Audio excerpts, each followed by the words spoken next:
રાકેશભાઈને સન્માન માટે મૂળજીભાઈ જીવરાજભાઈ આવતાને વિનંતી કરું કે રાકેશભાઈને સન્માન માટે પધારે.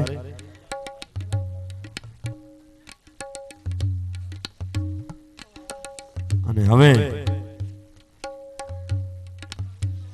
છેલ્લું સન્માન બાકી રહ્યું છે.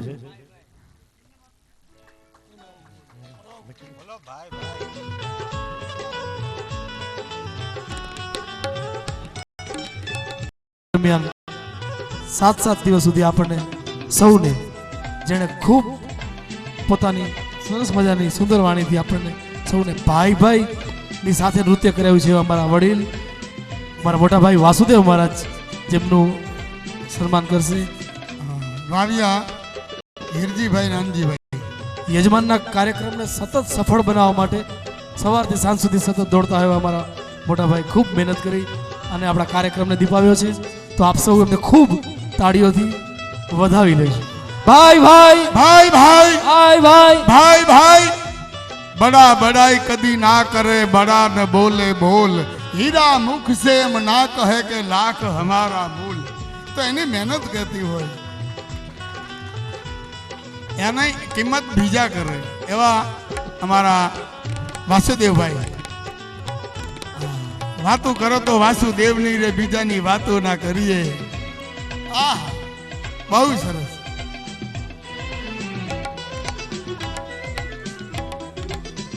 ભાઈ ભાઈ ચંદ્રિકાબેન રજિયા ચંદ્રિકાબેન ગોરજી એમના સન્માન માટે વિનંતી કરું. રૂપાબેન, અવલબેન, કાંતાબેન, નિકિતાબેન, રેણુકાબેન અને હંસાબેન ભાગશાળી છે. ચંદ્રિકાબેન ગોરજીયા એ ઘણા બધાના હાથે એમનું સન્માન થઈ રહ્યું છે. આખા પરિવાર એમનું સન્માન કરશે. જય હો. જેમણે સુંદર રસોઈ સંચાલન કરી અને મને તમને જેમને 8-7 દિવસથી જમાડ્યા છે એવા ચંદ્રિકાબેન ગોરજીયા.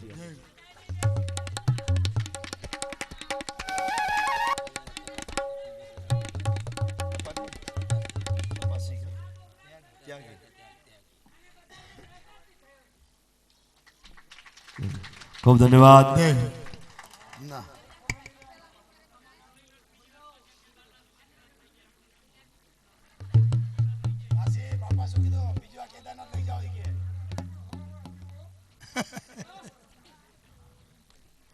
ધન્યવાદ.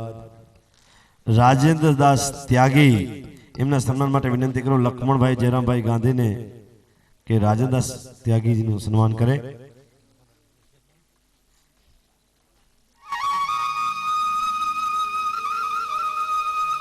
ત્યારબાદ મહેશગીરી એમના સન્માન માટે વિનંતી કરું કરશન બેચરા હાથિયાણી મહેશગીરી.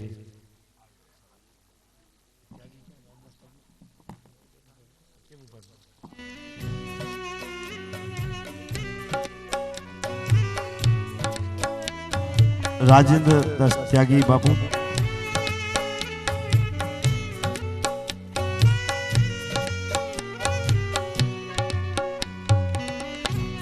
રાજેન્દ્ર દાસ ત્યાગી બાપુ એમના સન્માન માટે લક્ષ્મણભાઈ જયરામભાઈ ગાંધી રાજેન્દ્ર દાસ બાપુ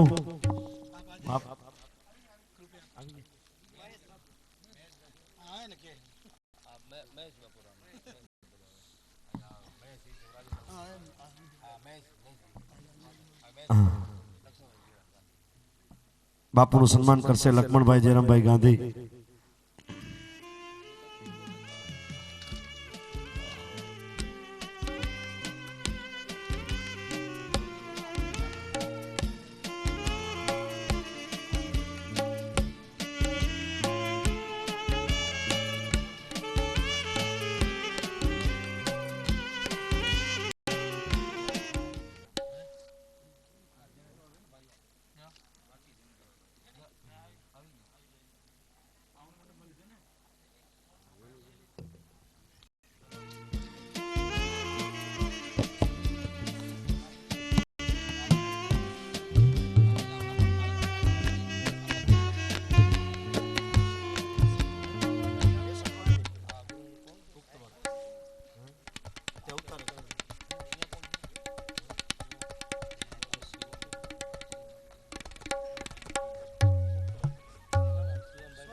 ગોર બાપા નિખિલભાઈ પેલું સન્માન એમના પિતાજીએ સ્વીકાર્યું, પણ યજમાનની ઈચ્છા છે કે નિખિલભાઈ પણ અમારું સન્માન સ્વીકારે. તો નિખિલભાઈ પંડ્યાનું સન્માન માટે વિનંતી કરો. હાથિયાણી જુઠાભાઈ રાજાભાઈ.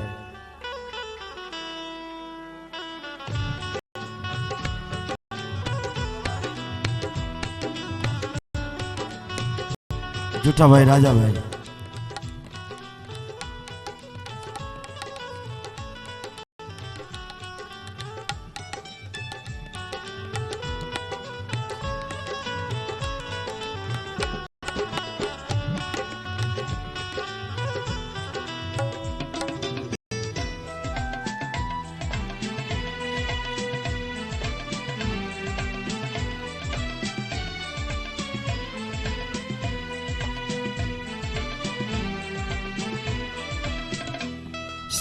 એવા જ ગોર બાપા શિવમ એમનું પણ એમના પિતાજીએ સ્વીકાર્યું. તો યજમાનની પણ ઈચ્છા કે શિવમ મહારાજ પણ મારું સન્માન સ્વીકારે. તેમના સન્માન માટે વિનંતી કરું હાથિયાણી લક્ષ્મણભાઈ હરિભાઈને કે શિવમ મહારાજનું સન્માન કરે.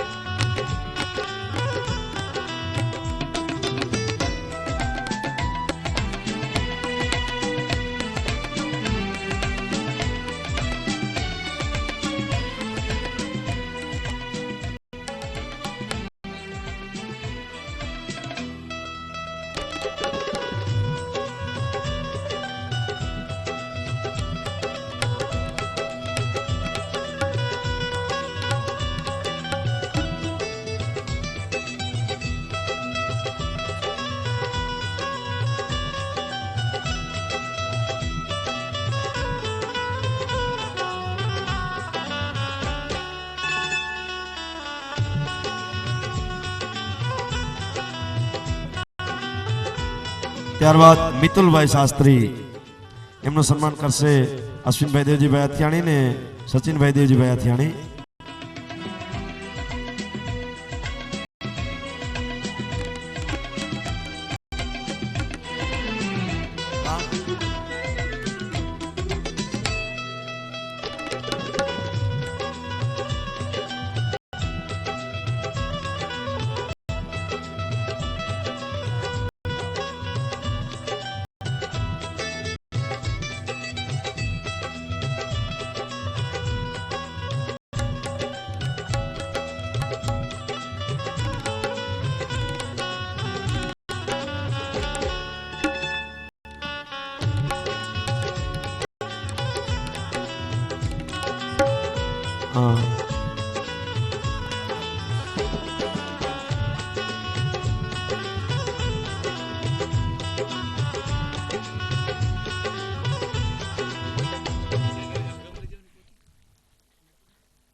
સચિન અને અશ્વિન બંને મિતુલભાઈ શાસ્ત્રીનું સન્માન કરશે.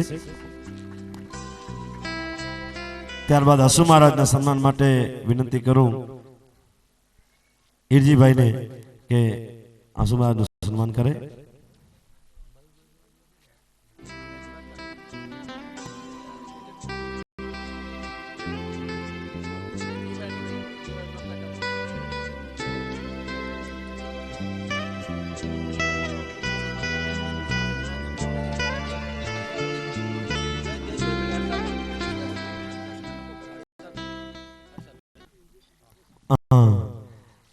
આપણા રામદાસજી બાપુ એમના ધર્મપત્ની ગઈકાલે કથામાં પધાર્યા છે. સાંભળવા માટે પૂજ્ય શાસ્ત્રીજીને અમદાવાદથી અહીં આવ્યા છે. તેમના સન્માન માટે વિનંતી કરું હું હર્ષાબેનને.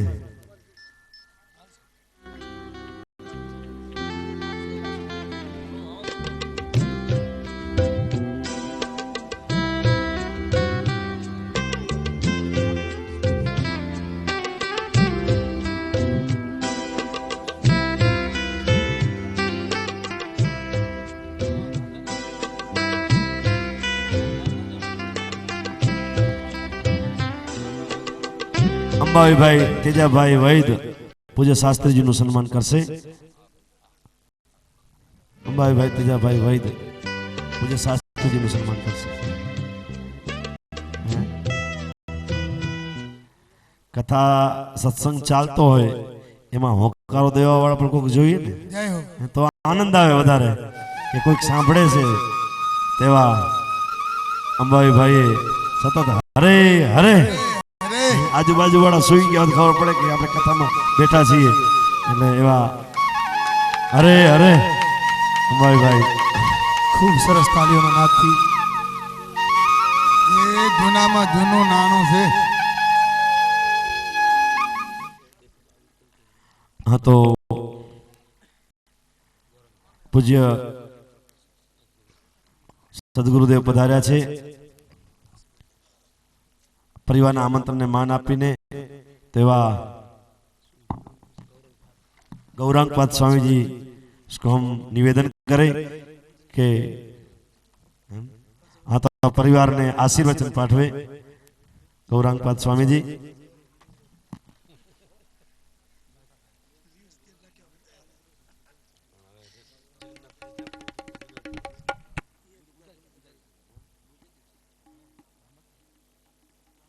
ઓમ નમો ભગવતે વાસુદેવાય. ઓમ નમો ભગવતે વાસુદેવાય. ઓમ નમો ભગવતે વાસુદેવાય. શૃણવતામ સ્વકથા કૃષ્ણ પુણ્ય શ્રવણ કીર્તન હૃદયંતસ્તો હિ અભદ્રાણી વિધુનોતિ સુરત્સતામ. નષ્ટપ્રાયેષુ અભદ્રેષુ નિત્યમ ભાગવત સેવયા ભગવતી ઉત્તમ શ્લોકે ભક્તિર્ભવતિ નૈષ્ઠિકી. એતન્નિર્વિદ્યમાનાનામ ઇચ્છતામ અકુતો ભયમ યોગિનામ ન પરિણીતમ હરેર્નામાનુકીર્તનમ.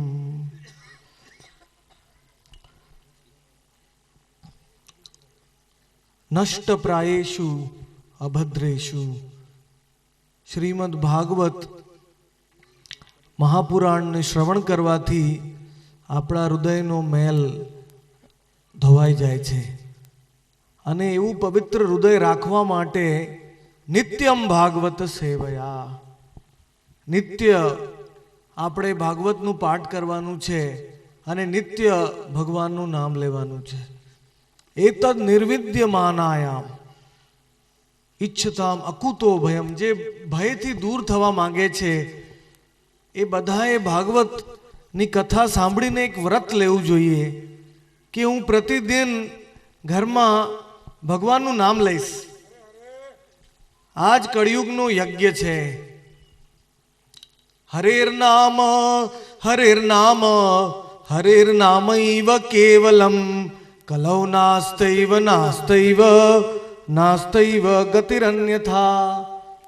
ભાગવતમાં કીધું છે કે કળિયુગ દોષોનો સાગર છે. જેમ શાસ્ત્રીજી કહી રહ્યા હતા, કલેર દોષ નિધે રાજન. દોષોનો સાગર છે, પણ કળિયુગમાં એક મહાન ગુણ છે જે બધા દોષો કરતા વધારે શક્તિશાળી છે. અસ્તિ એકો મહાન ગુણ કીર્તનાદેવ કૃષ્ણસ્ય મુક્ત સંગ પરમ વ્રજેત. ભગવાન શ્રી કૃષ્ણના પવિત્ર નામોનું કીર્તન નું જપ નું સ્મરણ કરવાથી કળિયુગના દુર્ગંધથી આપણે બચી શકીએ છીએ. એટલે મારી સૌ ભાગવત શ્રોતાઓને વિનંતી છે કે કૃપા કરીને કળિયુગમાં જપ યજ્ઞને સ્વીકાર કરો.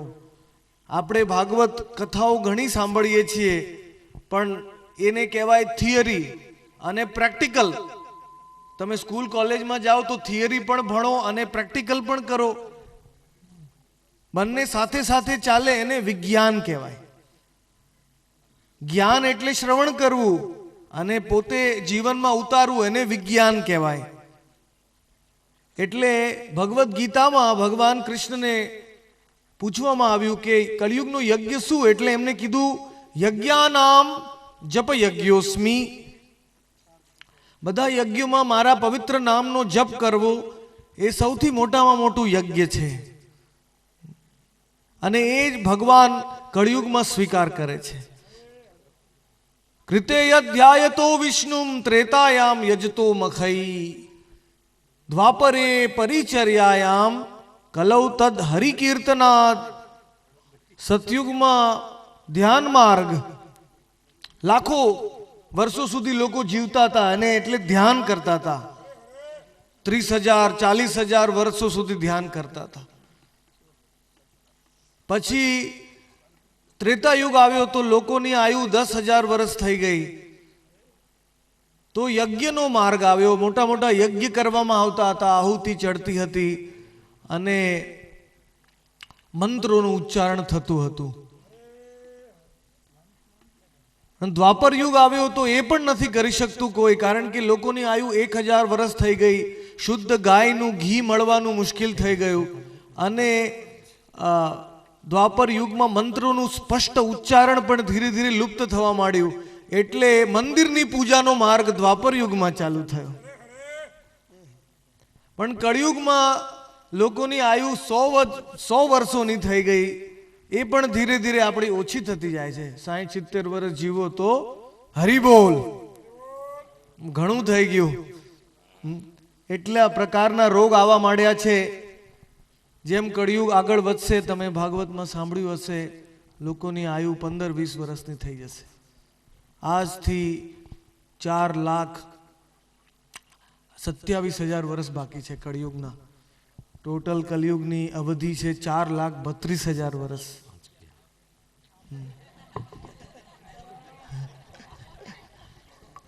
અત્યારે નીકળી જાવ તો સારું, નહીં તો પછી બૃહન નારદીય પુરાણમાં કીધું છે કે આવતા આ કળિયુગના પ્રથમ 10,000 વર્ષ એ સોનાનો યુગ છે. આ સોનાના યુગમાં ભાગવત કથાઓ થશે, હરિનામ સંકીર્તન થશે, તુલસીની પૂજા થશે, મંદિરમાં ભગવાનની આરાધના થશે, ભાગવતનો પાઠ થશે. પણ 10,000 વર્ષ પતી ગયા એટલે માતા પિતા પોતાના બાળકોને ગરમ કરીને ખાશે.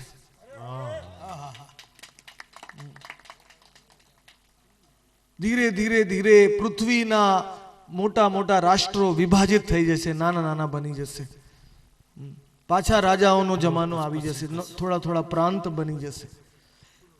અને એવો ઘોર કલયુગ આવશે કે પૃથ્વી ભૂમિ દેવી પણ અનાજ ઉત્પન્ન કરવાનું બંધ કરી નાખશે. કારણ કે જ્યાં સંકીર્તન નથી થતું ત્યાં ભૂમિ પણ અન્ન નથી આપતી.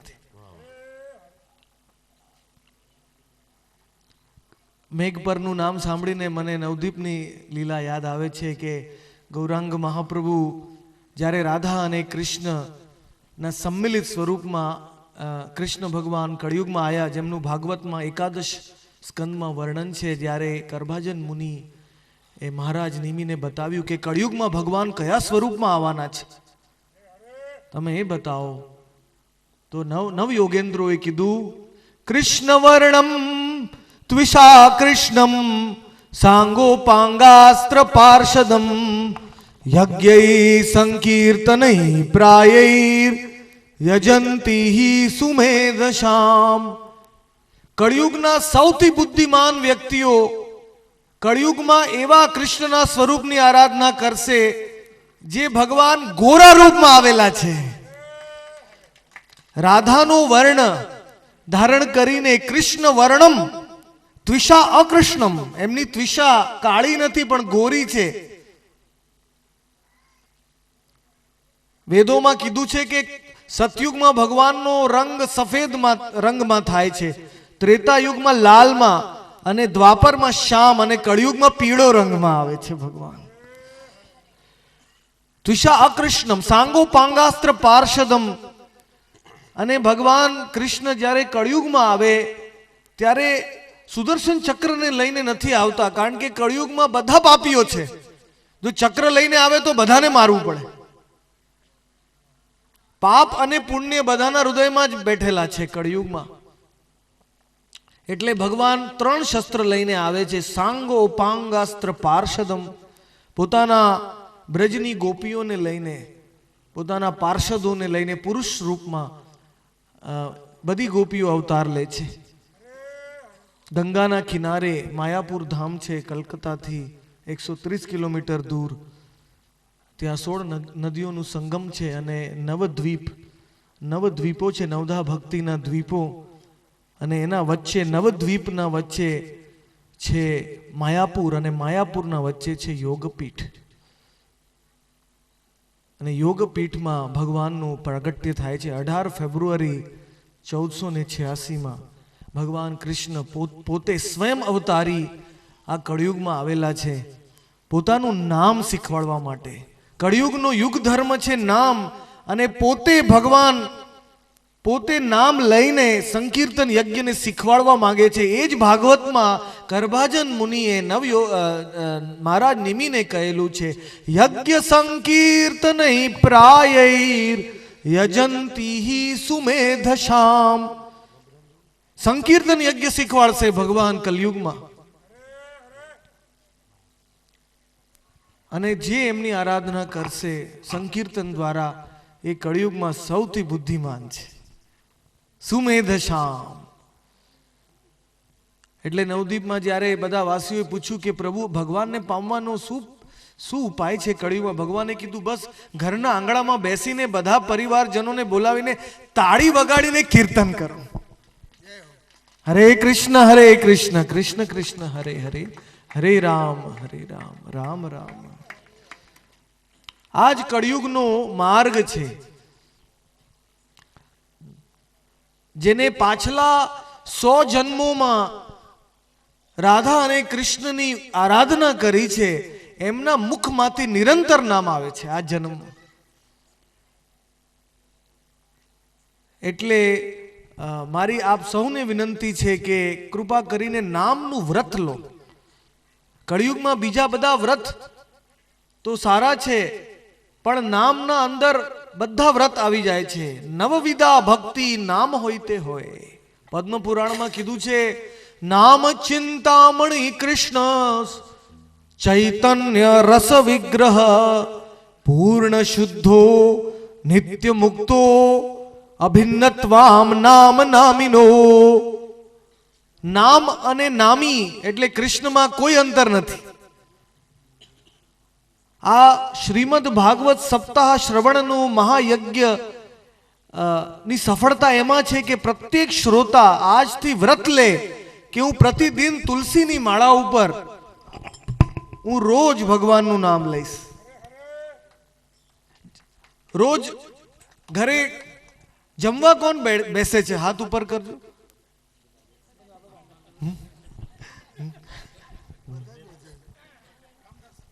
રોજ જમો છો? કેટલી વાર જમો છો?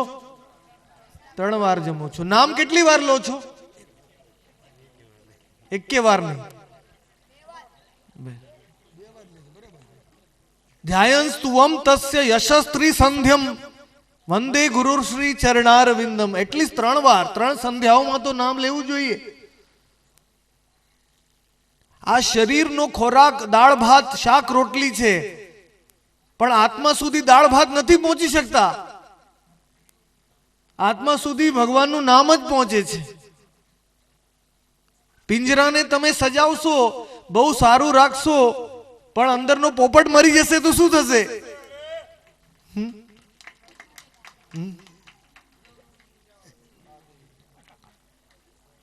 પુનઃ પુનશ્ચર્વિત ચર્વણા નામ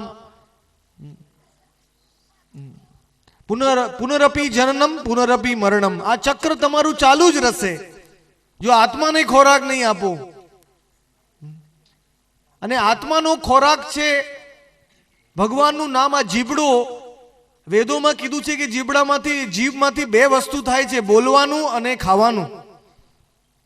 અને જીભના ઉપર જેને નિયંત્રણ પ્રાપ્ત કર્યું છે એ ભગવાનને પામી શકે છે.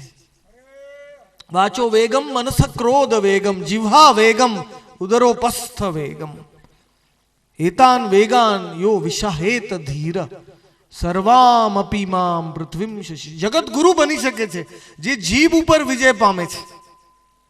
અને જીભ ઉપર વિજય પામવાનો છે ભગવાનનું નામ લેવાથી અને ભગવાનનો પ્રસાદ ખાવાથી. તો એટલા માટે મારી સૌને વિનંતી છે, હું તમને પ્રેક્ટિકલ કરીને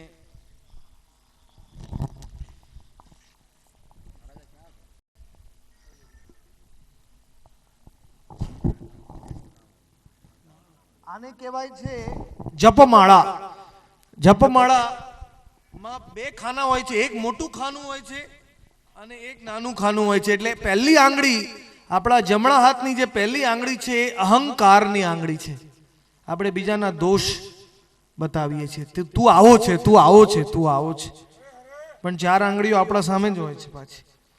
તો એટલે એક આંગળી આ બહાર રાખવાની છે જપમાળાના, કારણ કે અહંકાર છોડીને આપણે ભગવાનનું નામ લેવાનું છે. ત્રિણાદપી સુનીચેન તરોર ઇવ સહિષ્ણુના અમાનીન માનદેન કીર્તની સદા હરિ. બીજાને માન આપો, પોતાના માટે માનની અપેક્ષા નહીં રાખો. એક ઘાસના તણકલાથી પણ નમ્ર રહો અને વૃક્ષ જેવું સહિષ્ણુ બનીને આપણે નામ લેવાનું છે ભગવાનનું. એટલે આ પહેલી આંગળી બહાર રહે છે અને આ ત્રણ આંગળી સ્કંદ પુરાણ, પદ્મ પુરાણ, હરિભક્તિ વિલાસ આદિમાં જપનો નિયમ બતાવ્યો છે કે આ ત્રણ આંગળી બંધ રાખીને પહેલા મણકા ઉપર અંગૂઠ વચ્ચે માળા આવી જોઈએ, તુલસી માળા, અને અંગૂઠાથી આપણે અંદર લેવાના છે, ખેંચવાનું છે. તો આ મંત્રનો યંત્ર છે, સ્ટીકરો તમને બધાને હૈદરાબાદથી છપાયેલા છે ભક્તોના દ્વારા. તો આ પહેલો મંત્ર છે બલરામજીનો મંત્ર. હલ યુદ્ધ, જે હલ અને મુસળ ધારણ બલદેવજી છે એ કળિયુગમાં આનંદ આપવા માટે આવેલા છે. કારણ કે શક્તિ, બલરામ, બલ એટલે શક્તિ, અને એમાં રમણ કરનારા ભગવાનના ભાઈ બલરામ છે, કલયુગમાં આનંદ આપવા માટે આવ્યા છે. કારણ કે કલયુગમાં શક્તિનો દુરુપયોગ કોઈ કરી શકે છે, પણ આનંદનો દુરુપયોગ કોઈ નથી કરી શકે. બધાને આનંદ જોઈએ છે કળિયુગમાં. એટલે આ પહેલો મંત્ર છે નિત્યાનંદ. આ મંત્ર બ્રહ્માંડ પુરાણ આદિમાં બતાવેલો છે. આ મંત્ર માળા ઉપર એક મણી ઉપર એક વાર લેવાનો છે. નિત્યાનંદ, નિત્યાનંદ, નિત્યાનંદ. એક મણકો કરીને તમે અંદર લો, નિત્યાનંદ, નિત્યાનંદ કરીને અહીંયા આવી જાઓ. 108 વાર. આ રાધા અને કૃષ્ણની 108 ગોપીઓ છે. વચ્ચેનું જે મણકો છે એને મેરુ કહેવાય છે, રાધા અને કૃષ્ણનું સંમિલિત સ્વરૂપ છે. અને આ પહેલા જે 8 મણકાઓ છે એ અષ્ટ સખીઓ છે. જેમ હું રાધાકુંડથી આવું છું વૃંદાવનમાં, ત્યાં રાધાકુંડના આજુબાજુ અષ્ટ સખીઓના કુંજ છે. લલિતા, વિશાખા, ચિત્રા, ઇન્દુલેખા, ચંપકલતા, રંગદેવી, તુંગવિદ્યા અને સુદેવી, એમ કરીને પહેલા જે 8 મણીઓ છે એ રાધા અને કૃષ્ણની 8 સખીઓ છે. એટલે જે મોટા સાઈડના મણકાઓ છે ત્યાંથી માળા ચાલુ કરવાની છે. અને એકવાર એક મણી ઉપર એક મણકા, આ 3 આંગળી બંધ રાખવાની છે. જો આ 3 આંગળી ખુલ્લી હોય તો માળાનું ફળ જતું રહે છે. અને થેલીના અંદર રાખવાનું છે. કારણ કે પદ્મ પુરાણમાં કીધું છે કે યક્ષ, કિન્નર, વિદ્યાધર એ બધા આપણા માળાનું ફળ લઈ લે જો આપણે માળા બહાર કરીએ છીએ. અને માળા નીચે પણ ના રવી જોઈએ. એટલે એક વાર તમે નિત્યાનંદ મંત્ર કરો, પછી બીજો મંત્ર છે રાધા અને કૃષ્ણનો યુગલ મંત્ર. રાધાનો ભાવ સ્વીકાર કર્યો કૃષ્ણ ભગવાને. વૃંદાવનમાં ઇમલી તલા ધામ છે, ત્યાં રાધાનો ભાવ સમજવા માંગતા હતા કૃષ્ણ. એટલે રાધા રાધા કરીને ગોરા બની ગયા અને એમનું નામ થયું ગૌરાંગ. આ 4 અક્ષરનો રાધા અને કૃષ્ણનો ગૌર ગોપાલ મંત્ર છે. એને તમે આ માળા આમ ફરી જાઓ એટલે પછી ગૌર ગોપાલ મંત્ર તમે લઈ શકો છો. ગૌરાંગ, ગૌરાંગ, ગૌરાંગ, ગૌરાંગ, ગૌરાંગ, ગૌરાંગ. ગૌરાંગ એ જ ગૌર ગોપાલ મંત્ર છે. તો 108 વાર તમે આ ગૌર ગોપાલ મંત્ર પૂર્ણ કર્યો. એના પછી અંતમાં કળિયુગનો મહામંત્ર આવે છે, જે નીચે બતાવેલું છે. આમાં 32 અક્ષર છે અને 16 નામ છે ભગવાનના. હરા એટલે રાધા, કૃષ્ણ એટલે સર્વ જીવોને આકર્ષણ કરનારા અને અણસ્તુ નિવૃત્તિ વાચકો, તયોરૈક્યમ પરબ્રહ્મ ઇતિ વિધીયતે. કૃષ્ણ અને ણ, કૃષ્ણ એટલે બધા